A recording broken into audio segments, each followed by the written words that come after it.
Kolo n'était pas un homme ordinaire. Il ne le savait pas vraiment, mais il était protégé, depuis bien avant sa naissance. Troublé par la rencontre avec le vieil homme, il prit son téléphone et appela la seule personne qu'il savait capable de comprendre. Sa grand-mère, au village, une femme respectée, connue pour voir ce que les autres ne voient pas.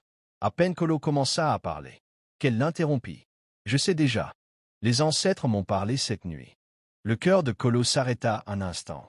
Elle continua. « Quelqu'un proche de toi a ouvert une porte qu'il ne maîtrise pas. » Kolo comprit immédiatement. « Ngoma. » Sa grand-mère soupira, puis ajouta calmement. « Mais ne t'inquiète pas, j'ai déjà fermé cette porte. » Ce même matin, au village, elle avait effectué un rituel ancien. Du sel, un coq, et des paroles que seuls les initiés comprennent. Pendant ce temps, en ville, Ngoma a intensifié ses pratiques. Nuit après nuit, rituel après rituel. Mais quelque chose n'allait pas. Rien ne marchait. Au contraire, tout se retournait contre lui. Des ombres dans ses rêves, des voix qu'il ne comprenait pas, une peur qu'il n'avait jamais connue. Il tenta encore plus fort, encore plus loin. Mais cette fois, il franchit une limite. Et ce jour-là, quelque chose le regarda. Pas un homme, pas un esprit.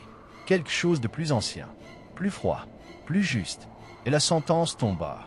Pas la mort, pas la folie, pas la maladie. Non, quelque chose de pire. Bien pire. Le lendemain matin, Noma se réveilla, comme d'habitude.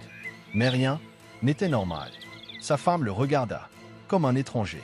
Ses enfants reculèrent. Ses voisins ne le saluaient plus. Au travail, on lui demanda « Vous êtes qui ?» Ngoma, pensant à une blague. Mais personne ne riait. Son nom n'existait plus. Ses photos avaient disparu. Ses messages effacés. Son existence effacée. Ngoma n'existait plus. Sauf pour une seule personne. Sa mère. Parce que certains liens ne peuvent jamais être effacés.